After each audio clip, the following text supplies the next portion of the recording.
విజయవాడలోని తుమ్మలపల్లి కళాక్షేత్రంలో భాషా సాంస్కృతిక శాఖ ఆధ్వర్యంలో ఉగాది వేడుకలు జరిగాయి. ఈ వేడుకల్లో ఆంధ్రప్రదేశ్ రాష్ట్ర ముఖ్యమంత్రి నారా చంద్రబాబు నాయుడు పాల్గొన్నారు.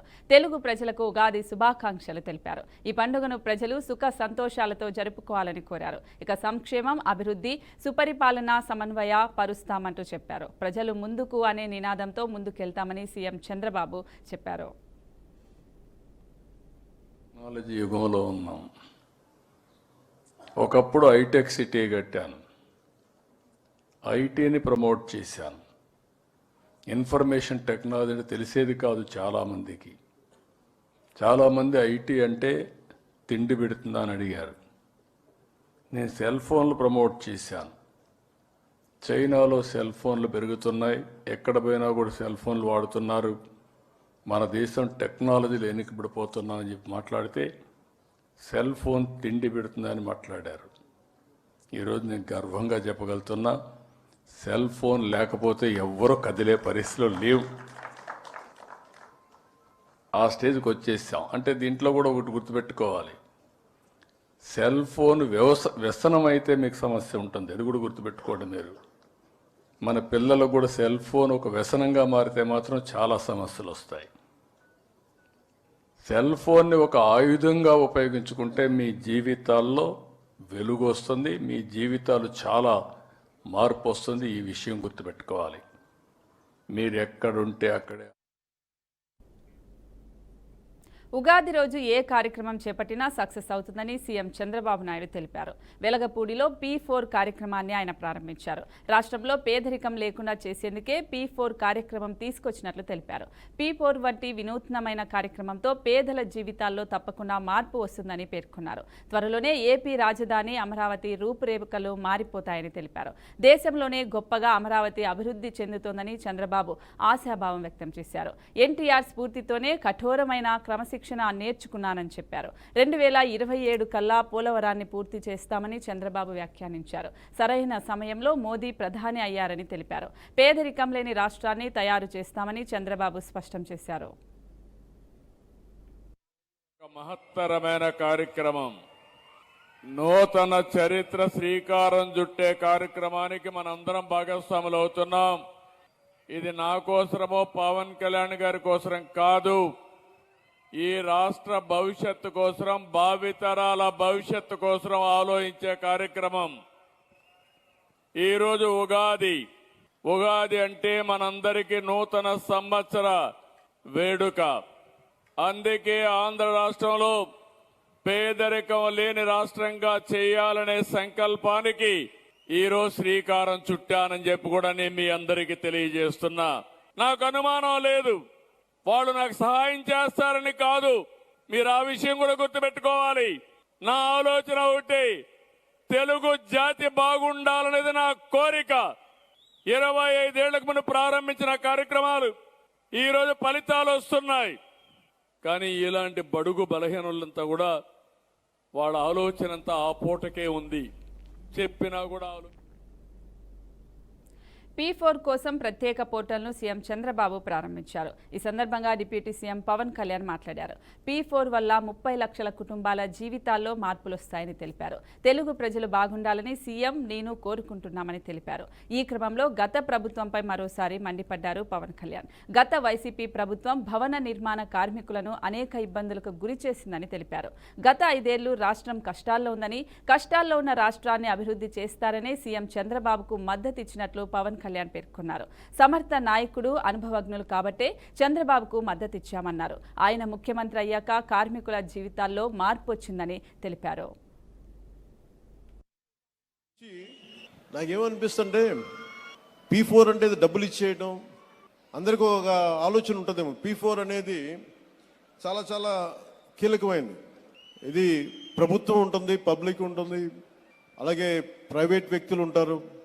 అలాగే ఇవన్నీ ఇంతమంది కలిస్తేనే పార్ట్నర్షిప్. ఇది ఇప్పుడు మనకి దీంట్లో చాలామందికి, సగటు మనిషికి ఇక్కడున్న వేదిక పైన ఎవరు కూడా, చల్మలశెట్టి సునీర్ గారు కావచ్చు, గోయంక గారు కావచ్చు, లేదంటే మన కృష్ణారెడ్డి గారు కావచ్చు, గౌరవ ముఖ్యమంత్రి నారా చంద్రబాబు నాయుడు గారు కావచ్చు, వేదిక పైన పెద్దలు ఎవరైనా ఉండొచ్చు. ఇక్కడ ఉన్న చాలామంది విశిష్ట అతిథులు కావచ్చు, ఐఏఎస్ అధికారులు ఉండొచ్చు. ఎవరికైనా సరే చదువుకునే సమయంలో ఎదుగుదామనే సమయంలో అందరు చిన్న గ్రామాల నుంచి వచ్చిన వాళ్ళే, చిన్న చిన్న రాష్ట్రాలు, మారుమూల కుగ్రామాల నుంచి వచ్చిన వాళ్ళే. కానీ వాళ్ళకి ఏముంటుందంటే ఎవరో ఒకరు సలహా ఇచ్చేవాడు కావాలి. ఏదైనా నాకు అవుదాము, ఏదన్నా నా జీవితం మెరుగుపడాలి అంటే సలహాలు ఇచ్చేవాళ్ళు కావాలి. అది ఒకసారి మాట అవ్వచ్చు, లేదంటే ఒకసారి ఒక చిన్నపాటి ధన సహాయం కావచ్చు, లేదంటే చిన్నపాటి ఒక మాట సహాయం కావచ్చు. ఇవన్నీ వ్యక్తులుగా అందరం చేస్తాం. కానీ దీన్ని ఒక ప్రభుత్వ కార్యక్రమంగా దీన్ని చేపట్టినందుకు మనస్ఫూర్తిగా ముఖ్యమంత్రి గారికి నా అభినందనలు, ధన్యవాదాలు తెలియజేసుకుంటున్నాను. ఈ P4 స్వర్ణ భారత్ ట్రస్ట్ ద్వారా అనేక ఆసుపత్రుల సహకారంతో రోగులకు సేవలు అందిస్తున్నామని మాజీ ఉపరాష్ట్రపతి వెంకయ్య నాయుడు తెలిపారు. కృష్ణా జిల్లా ఆత్కూరులో నిర్వహించిన ఉగాది వేడుకల్లో పాల్గొన్నారు. చిన్న స్థాయి నాయకుడి నుంచి ఎదిగి ఇప్పుడు ఉపరాష్ట్రపతి పదవి వరకు వెళ్లిన స్వర్ణ భారత ట్రస్ట్ సేవలే అన్నింటికంటే ఎక్కువ తృప్తి ఇస్తున్నాయని చెప్పారు. తర్వాతే ట్రస్ట్ సేవలు నిరాటంకంగా కొనసాగించాలని ఆకాంక్షించారు. సమాజంలో ఇవాళ వస్తున్న ఒడిదుడుకులు, సమాజంలో ఇవాళ ఏర్పడుతున్న అవాంఛనీయ ధోరణులు, యువతలో వస్తున్న మార్పులు, పత్రికల్లో మనం చూస్తున్న వార్తలు, చిన్నపిల్లల అత్యాచారం, లేకపోతే పెళ్లి చేసుకుంటామని చెప్పి మోసం చేయడం, లేకపోతే ఆస్తి కోసం తల్లిదండ్రుల పైన అఘాయిత్యం చేయడం, లేకపోతే భర్తని భార్య ఇంకొకరు ఏదో ఉండి సంబంధం చంపించడం, ఈ రకరకాల వార్తలు వస్తున్నాయి. అలాగే ముఖ్యంగా యూత్ కూడా కొంతమంది తప్పుదారి పడుతూ ఉన్నారు. వీళ్ళని సరైన మార్గంలో పెట్టడం కోసం ప్రభుత్వం నూతన విద్యా విధానాన్ని ప్రవేశపెట్టింది. కేంద్ర ప్రభుత్వం కస్తూరి రంగన్ గారి కమిటీ నేతృత్వంలో. దాన్ని రాజకీయ దృష్టితో చూడకుండా మన భారతీయ సాంస్కృతిక విలువలను కాపాడేందుకు మన విద్యా విధానాన్ని ముందుకు తీసుకెళ్లాల్సిన అవసరం ఎంతో ఉంది. ముఖ్యమంత్రి శ్రీ చంద్రబాబు నాయుడు గారు చాలా పట్టుదల కలిగిన మనిషి, మంచి మంచి ఆలోచనలు కలిగిన మనిషి. వాటిని అమలు చేయడం కోసం కావాల్సిన చిత్తశుద్ధి కూడా ఆయనకు ఉంది, కార్యదక్షత కూడా ఉంది. ఆ విధంగా ఇవాళ వచ్చిన తిరుమల తిరుపతి దేవస్థానం చైర్మన్ బిఆర్ నాయుడు నేడు ఉండవల్లి నివాసంలో సీఎం చంద్రబాబును కలిశారు. ఉగాది పర్వదినం సందర్భంగా ముఖ్యమంత్రికి శుభాకాంక్షలు తెలిపారు. టీటీడీ చైర్మన్తో పాటు వచ్చిన అక్కడ వేద పండితులు సీఎం చంద్రబాబుకు వేద ఆశీర్వచనాలు పలికారు. TTD chairman BR Naidu, EO Shyamala Rao ముఖ్యమంత్రికి శాల్వా కప్పి శ్రీవారి ప్రసాదాలు అందజేశారు. తిరుమలలో భక్తులకు అందుతున్న సేవలపై టీటీడీ చైర్మన్ను అడిగి చంద్రబాబు వివరాలు తెలుసుకున్నారు. కడప జిల్లా ఒంటిమిట్ట క్షేత్రంలో నిర్వహించే రాములవారి కళ్యాణ మహోత్సవానికి రావాలంటూ చంద్రబాబును ఆహ్వానించారు. ఈ మేరకు టీటీడీ చైర్మన్ ఆహ్వాన పత్రికను అందజేశారు. ఒంటిమిట్ట శ్రీ కోదండరామస్వామి బ్రహ్మోత్సవాల్లో భాగంగా ఏప్రిల్ 11న కళ్యాణోత్సవం జరగనుంది.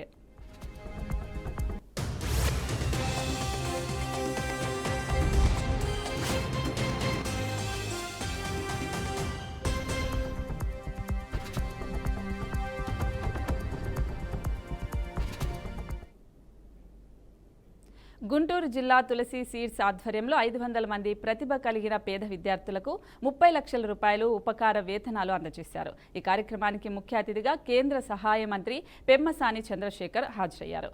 కృష్ణదేవర air for poor and underprivileged trust ద్వారా ప్రతిభ కలిగిన పేద విద్యార్థులకు స్కాలర్షిప్లు పంపిణీ చేశారు.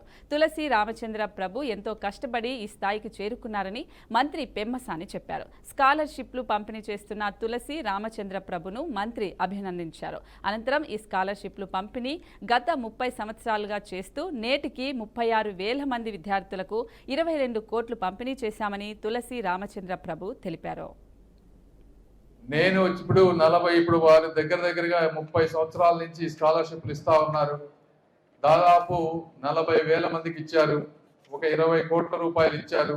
ఆంధ్ర రాష్ట్రంలో కానీ తెలంగాణలో కానీ 2 రాష్ట్రాల్లో కులమతాలకు అతీతంగా చేస్తా ఉన్నారు మెరిట్ బేసిస్ మీద. ఈరోజు దాదాపు 550 మందికి పైగా ఇస్తా ఉన్నారు. ఇవే కాకుండా ఇప్పుడు మరి బిజినెస్ ద్వారా దాదాపు 1600 నుంచి 2000 మందికి ఉపాధి కల్పిస్తా ఉన్నారు. ఒక సీడ్స్ కంపెనీ కాదు, ప్యాకేజ్ ఇండస్ట్రీ కానీ స్టేషనరీ ఇండస్ట్రీ కానీ ఇందులో కూడా ఉంది. వారికి సీడ్స్ వ్యాపారం ఈ బిజినెస్లు పెట్టేటప్పుడు కావాల్సిన టెక్నాలజీ ఇక్కడ లేకపోతే జర్మనీ వెళ్ళి అక్కడ కొంతమందిని తీసుకువెళ్ళి వాళ్ళకి ట్రైనింగ్ ఇచ్చి ఆ టెక్నాలజీని ఇక్కడ ఇంప్రూవ్ చేసి మళ్ళీ ఆ దేశానికి ఎగుమతి చేసేటువంటి కెపాసిటీ తీసుకొచ్చారు ఆయన. మంచి వ్యాపారం, మంచి మనసు, మాట తప్పని నైజం, ధర్మ మార్గాన్ని అనుసరిస్తున్న శ్రీ తులసి రామచంద్ర ప్రభు గారికి, అదేవిధంగా ఆస్తులకే కాకుండా ఆశయాలకు కూడా వారసులుగా ఉన్నటువంటి వారిద్దరి కుమారులకు, మా మిత్రులు మంచి మనిషి ప్రజానాయకులు ఉగ్గిరాల సీతారామయ్య గారికి,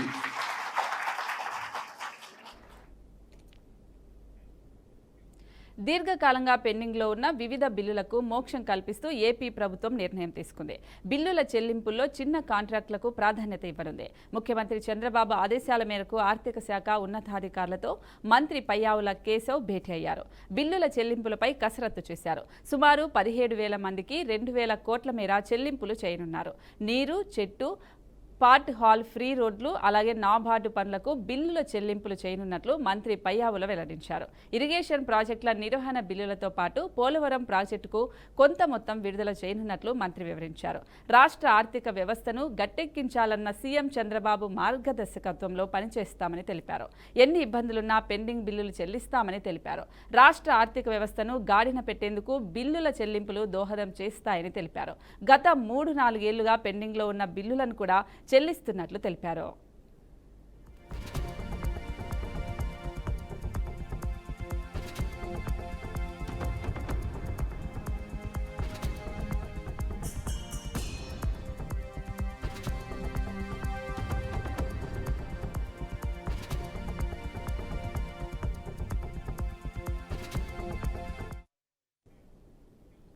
తెలంగాణలో ఇక నుంచి పేదలు కూడా శ్రీమంతులు తినే బియ్యం తింటారని సీఎం రేవంత్ రెడ్డి తెలిపారు. సూర్యాపేట జిల్లా హుజూర్ నగర్లో సన్న బియ్యం పంపిణీ కార్యక్రమాన్ని ఆయన ప్రారంభించారు. ప్రతిరోజు పేదలు తెల్ల అన్నం తినాలని కాంగ్రెస్ ప్రభుత్వం రూపాయికే 90 పైసలకే బియ్యం ఇచ్చిందని తెలిపారు. కాంగ్రెస్ ప్రారంభించిన పథకాన్ని దివంగత నందమూరి తారక రామారావు కూడా కొనసాగించారని గుర్తు చేశారు. 2 రూపాయలకే కిలో బియ్యం పథకాన్ని అన్న ఎన్టీఆర్ తీసుకొచ్చారని తెలిపారు.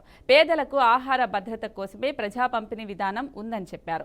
7 దశాబ్దాల క్రితమే పీడీఎస్ను కాంగ్రెస్ తీసుకొచ్చిందని తెలిపారు. అయితే సన్న బియ్యం ఆలోచన గత 5 ఏళ్లలో బీఆర్ఎస్ ప్రభుత్వం చేసిందా అని రేవంత్ రెడ్డి ప్రశ్నించారు.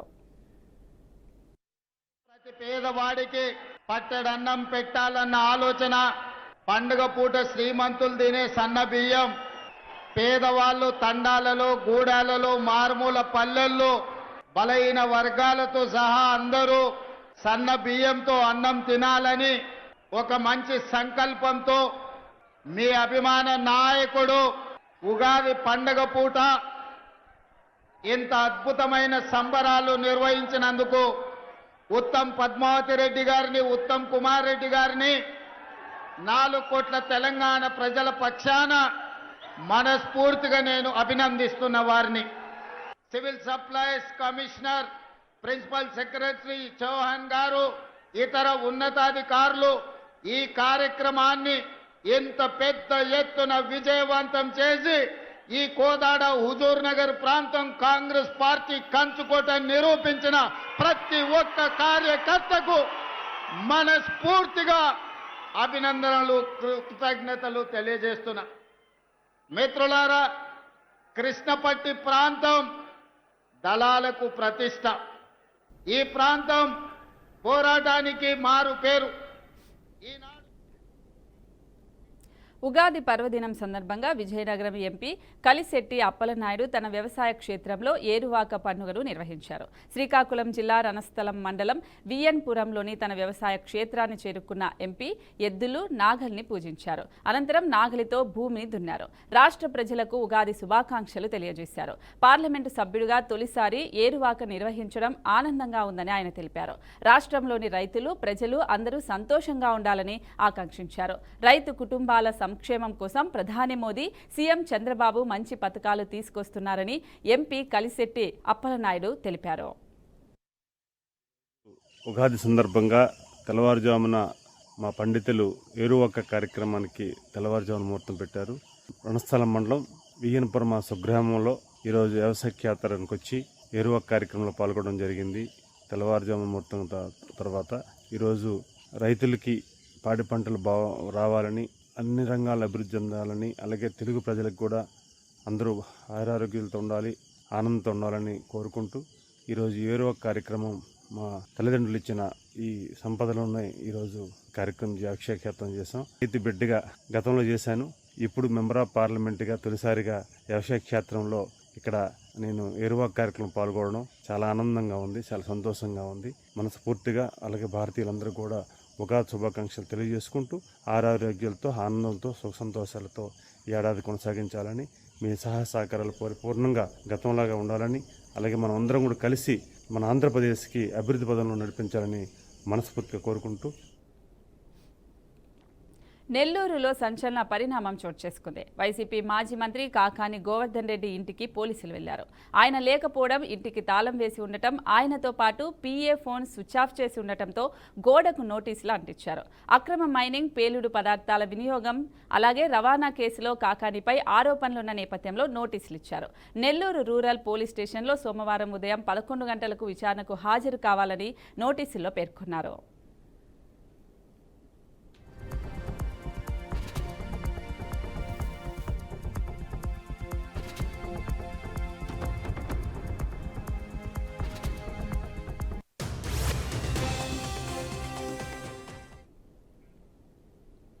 హైదరాబాద్లోని రవీంద్ర భారతి ఆడిటోరియంలో శ్రీ విశ్వావసునామ ఉగాది వేడుకలు జరిగాయి. ఈ వేడుకల్లో సీఎం రేవంత్ రెడ్డి పాల్గొన్నారు. ఈ ఏడాది ప్రజలంతా సుభిక్షంగా ఉంటారని భావిస్తున్నానని తెలిపారు. తమ కాంగ్రెస్ ప్రభుత్వం ప్రజలకు మేలు చేయాలనే సంకల్పంతో పనిచేస్తోందని తెలిపారు. ప్రజలకు అన్ని సౌకర్యాలు కల్పించేందుకు కృషి చేస్తున్నామని రేవంత్ రెడ్డి తెలిపారు. అభివృద్ధి అన్నప్పుడు అడ్డంకులు రావడం సహజమే అన్నారు. ఇటీవల రాష్ట్ర ఆర్థిక మంత్రి బట్టి విక్రమార్క ప్రవేశపెట్టిన బడ్జెట్ ఉగాది షడ్రుచుల కలయికగా ఉందని అభివర్ణించారు. బడ్జెట్లో విద్య, వైద్య, ఆరోగ్య, మౌలిక సదుపాయాలకు ప్రాధాన్యమిచ్చామని రేవంత్ రెడ్డి స్పష్టం చేశారు. రాష్ట్రాన్ని దేశానికి ఆదర్శంగా నిలబెట్టే విధంగా తెలంగాణ రైజింగ్, ఈ దేశంలోనే తెలంగాణ ఒక వెలుగు వెలగాలి, దేశ ప్రజలకు ఆదర్శంగా ఉండాలి. హైదరాబాదు నగరం అంటే ప్రపంచ స్థాయిలోనే ఈ నగరానికి గుర్తింపు ఉండాలని చెప్పి ఈరోజు మన ప్రభుత్వం ప్రయత్నం చేస్తున్నది. దాంట్లో భాగంగానే మూసీ ప్రక్షాళన కావచ్చు, రీజనల్ రింగ్ రోడ్ కావచ్చు, ఇంకొక కొత్త నగరాన్ని, ఒక ఫ్యూచర్ సిటీని ఈరోజు మనం నిర్మించుకోవాలనుకుంటున్నాం. ఎక్కడైనా ఈ దేశంలో స్వతంత్రం వచ్చినప్పటి నుంచి ఒక చండీగఢ్ తప్ప ఒక సంపూర్ణమైన నగరాన్ని ఎక్కడ నిర్మాణం జరగలేదు. దేశంలో ఉన్న నగరాలే కాస్త విస్తరించుకుంటూ వచ్చినాయి. ఆ విస్తరణ చేసిన నగరాలు అస్తవ్యస్తంగా మారడం వల్ల అందుకే ఈరోజు ఈ దేశంలో కొత్త నగరాల నిర్మాణం జరగాల్సిన అవసరం ఉన్నది. ఈ కొత్త నగరాలు తెలంగాణ కాంగ్రెస్ వర్కింగ్ ప్రెసిడెంట్ తూర్పు జగ్గారెడ్డి పాన్ ఇండియా లెవెల్ మూవీలో సినిమా తీస్తున్నారు. ఇటీవల విడుదల చేసిన ఈ సినిమా పోస్టర్కు భారీ స్పందన వచ్చింది. Jaggareddy a war of love సినిమాలో ఆయన నటిస్తున్నారు. ఉగాది పండుగ సందర్భంగా జగ్గారెడ్డి మూవీ టీజర్ రిలీజ్ చేశారు.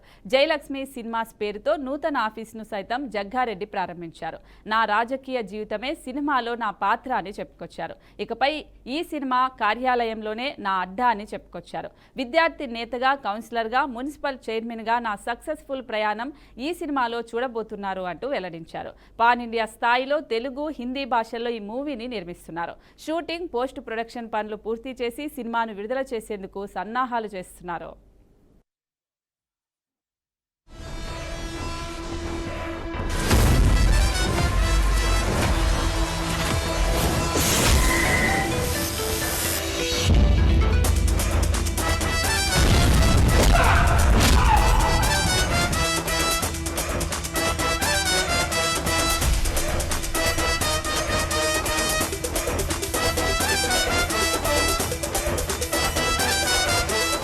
దెబ్బలు పడే కొద్దీ శిల్పంలా మారడానికి రాయి కాదు, తగిలే ప్రతి దెబ్బని ఆయుధంలా మార్చుకునే జగ్గారెడ్డి, సంగారెడ్డి జగ్గారెడ్డి.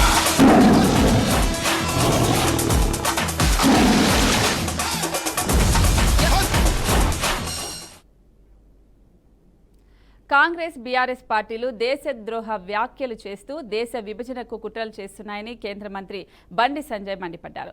దేశ విభజన దిశగా కుట్రలు జరుగుతున్నాయని ఆయన తెలిపారు. రాబోయే రోజుల్లో తెలంగాణలో బీజేపీ అధికారంలోకి వస్తుందని తెలిపారు. ఉగాది పండుగ సందర్భంగా కరీంనగర్లో ఏర్పాటు చేసిన మీడియా సమావేశంలో మాట్లాడారు. దక్షిణాది రాష్ట్రాల పేరుతో దేశాన్ని విడగొట్టేందుకు కుట్రలు చేస్తున్నారని బండి సంజయ్ తెలిపారు. కాంగ్రెస్ పార్టీ ఇప్పటికే మతం పేరుతో దేశాన్ని విభజించిందని, ఇప్పుడు దక్షిణాది రాష్ట్రాల పేరుతో దేశ విభజనకు కుట్ర చేస్తుందని విమర్శించారు. కుట్ర చేస్తున్న వాళ్లను రాళ్లతో కొట్టాలని తీవ్ర వ్యాఖ్యలు చేశారు. అవినీతికి పాల్పడ్డ కేసీఆర్ కుటుంబంపై చర్యలు తీసుకోవాలని డిమాండ్ చేశారు. పగ తీర్చుకునే రాజకీయాలు చేయబోమంటూ సీఎం రేవంత్ రెడ్డి చేసిన వ్యాఖ్యలను చూస్తుంటే కాంగ్రెస్ బీఆర్ఎస్ రెండూ ఒకటే అనే విషయం అర్థమవుతుందని తెలిపారు. కేసీఆర్ కుటుంబం చేసిన అవినీతిపై చర్యలు తీసుకోవాలని, అవినీతికి పాల్పడ్డ వారిని జైలుకు పంపించాలని బండి సంజయ్ తెలిపారు. అరాచకం మీద విచారణ జరపాలి, వాళ్ళని లోపట్టాయని చెప్పి తెలంగాణ సమాజం కోరుకుంటున్నది. మిమ్మల్ని నమ్మి మీకు ఓటేస్తే ఇవాళ నేను పగ తీసుకోను అటువంటి ఆలోచన లేదు అంటే ఇక మేము ఏం చేయమన్నట్టు ఇక ఏమయ్యాల 4 టాపిక్ ఏమైంది? ఉన్నోళ్ళందరూ బెయిల్ తీసుకున్నారు. ఉన్నోళ్ళందరూ బెయిల్ తీసుకునే విధంగా కాంగ్రెస్ పార్టీ ప్రభుత్వం సహకరించింది. అడ్వకేట్స్ పెట్టలే, కోర్టులో వాదించలే. ఇక మిగిలింది ఒక్కరెవరు? ప్రభాకర్ రావు మిగిలింది. ఇవాళ ప్రభాకర్ రావు ఏం చేస్తాడు? ఈ వచ్చిన బెయిల్ పిటిషన్లు అన్ని చూపట్టి ఆయన కూడా బెయిల్ చేసుకుంటాడు. బెయిల్ కూడా కాంగ్రెస్ పార్టీ ప్రభుత్వం ఇప్పిస్తుంది. బెయిల్ వాదించకుండా అయిపోయా కేల్ కథ దుకాన్ బంద్. 4 టాపిక్ ఏమైంది? అన్ని బెయిల్ అందరి బెయిల్ వచ్చింది. ఇక ఇప్పుడు మళ్ళీ చేస్తారు, మళ్ళీ విచారణ పేరుతో ఇస్తాం. మీరు కోట్ల బెయిల్ వచ్చినాక మీరు చేసేది ఏంది? విద్యుత్ కొనుగోలు. పెద్దపల్లి జిల్లా మంథని నియోజకవర్గంలో రాష్ట్ర ఐటీ పరిశ్రమల శాఖ మంత్రి దుద్దిళ్ల శ్రీధర్ బాబు పలు అభివృద్ధి పనులకు శంకుస్థాపన చేశారు. మంథని కేంద్రంలోని ఆర్డీఓ కార్యాలయం వద్ద డిఎంఎఫ్టీ నిధుల నుండి 4,05,00,000 రూపాయలతో నూతన సమీకృత ప్రభుత్వ కార్యాలయాల సదుపాయానికి శంకుస్థాపన చేశారు. అనంతరం కామన్ప్యూర్ రామగిరి మండలంలో నూతనంగా తహసీల్దార్ కార్యాలయం నిర్మించడానికి 1,10,00,000 రూపాయలతో నూతన తహసీల్దార్ కార్యాలయాల నిర్మాణానికి శంకుస్థాపన చేశారు. సమీకృత ప్రభుత్వ కార్యాలయాలతో ప్రభుత్వ సేవలను ప్రజలకు మరింత మెరుగుగా అందించాలని చెప్పారు. తర్వాత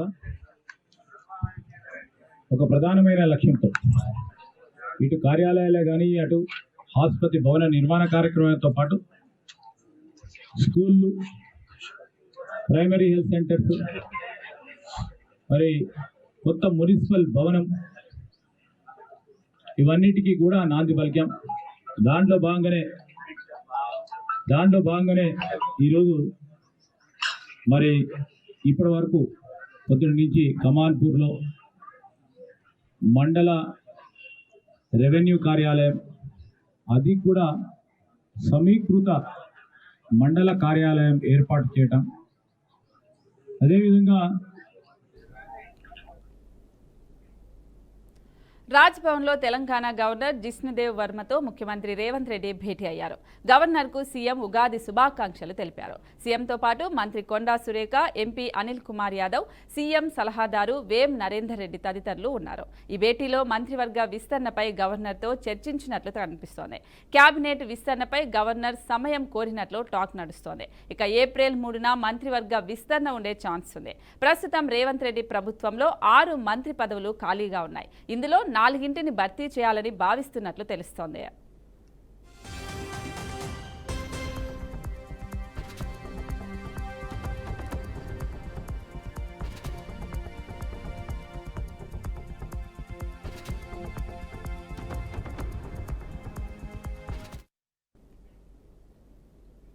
రాష్ట్రీయ స్వయం సేవక్ సంఘ్ను దేశ అజరామర సంస్కృతికి మహావృక్షంగా ప్రధాని నరేంద్ర మోదీ పేర్కొన్నారు. 11 ఏళ్ల క్రితం ప్రధానిగా బాధ్యతలు చేపట్టిన అనంతరం తొలిసారి ఆయన నాగ్పూర్లోని ఆర్ఎస్ఎస్ ప్రధాన కార్యాలయాన్ని సందర్శించారు. తొలుత డాక్టర్ డేగ్దార్ వార్ స్మృతి మందిరాన్ని అతను వెళ్లారు. సంస్థ వ్యవస్థాపకుడు కేపీ ఖెడ్గేవార్, రెండో సర్ సంఘ్ చాలక్ ఎంఎస్ గోల్వాలర్కల్కు నివాళులర్పించారు. అనంతరం 1956లో డాక్టర్ బిఆర్ అంబేద్కర్ బౌద్ధ మతాన్ని స్వీకరించిన దీక్ష భూమిని సందర్శించారు. అదేవిధంగా మాధవ్ నేత్రాలయ ప్రీమియర్ సెంటర్ను శంకుస్థాపన చేశారు. భారత సంస్కృతి ఆధునీకరణకు ఆర్ఎస్ఎస్ మర్రి చెట్టు లాంటిదన్నారు. ఈ సంస్థ సేవకు పర్యాయ పదం. అలాగే సంఘ్ కార్యకర్తలు వివిధ రంగాల్లో నిస్వార్థంగా పనిచేస్తున్నారని తెలిపారు. రాజ్యాంగానికి 75 ఏళ్ల వేడుక ఇది అని చెప్పుకొచ్చారు. ఆర్ఎస్ఎస్ 100 ఏళ్లు పూర్తి చేసుకుంటుంది అని ప్రధాని నరేంద్ర మోదీ తెలిపారు. संत तुकाराम, संत एकनाथ, संत नामदेव, संत ज्ञानेश्वर, ऐसे कितने ही संतों ने हमारी इस राष्ट्रीय चेतना में अपने मौलिक विचारों से प्राण फूंके। इन आंदोलनों ने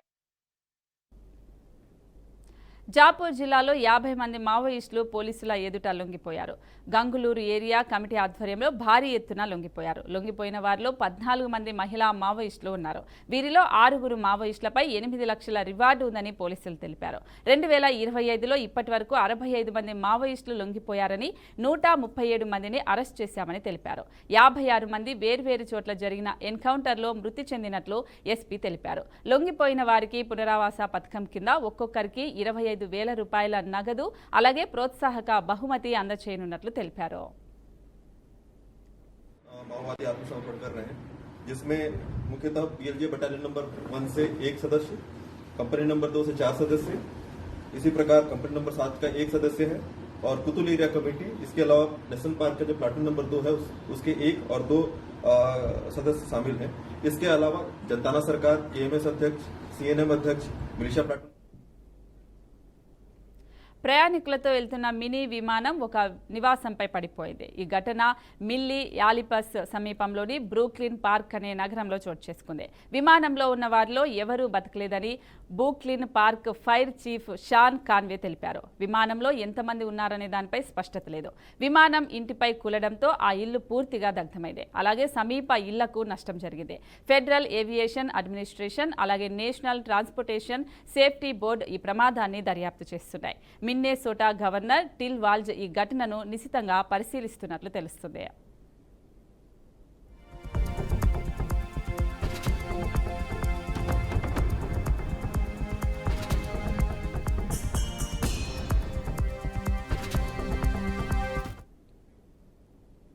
వరుస భూ ప్రకంపనలతో చిరుకుటాకులా వణికిపోతూ ఉన్న మయన్మార్లో ప్రజా జీవనం చిన్నాభిన్నమైపోతోంది.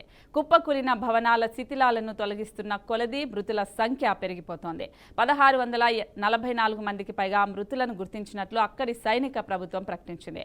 మరో 139 మంది ఆచూకీ లభించడం లేదు. అయితే 3408 మంది గాయపడ్డారని తెలిసిందే. వివిధ దేశాల నుంచి సహాయక సిబ్బంది, సామగ్రి విమానాలు, నౌకల్లో మయన్మార్కు చేరుకుంటోంది.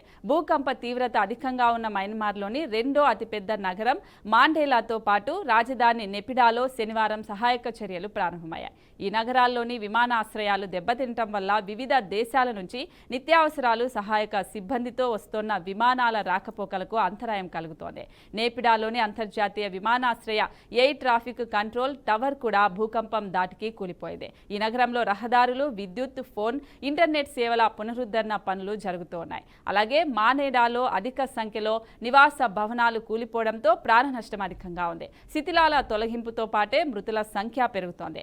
ఆసుపత్రుల్లో సరైన వైద్య సదుపాయాలు లేకపోవడంతో క్షతగాత్రులు తీవ్ర అవస్థలు పడుతున్నారు. మయన్మార్లో శనివారం ఉదయం 11:53 సమయంలో 4.3 తీవ్రతతో, అలాగే మధ్యాహ్నం 2:30 గంటల సమయంలో 3.8 తీవ్రతతో, అలాగే 20 నిమిషాల వ్యవధిలో 4.7 తీవ్రతతో వరుసగా ప్రకంపనలు వచ్చినట్లుగా భూ ప్రకంపన వైజ్ఞానిక కేంద్రాలు వెల్లడించాయి.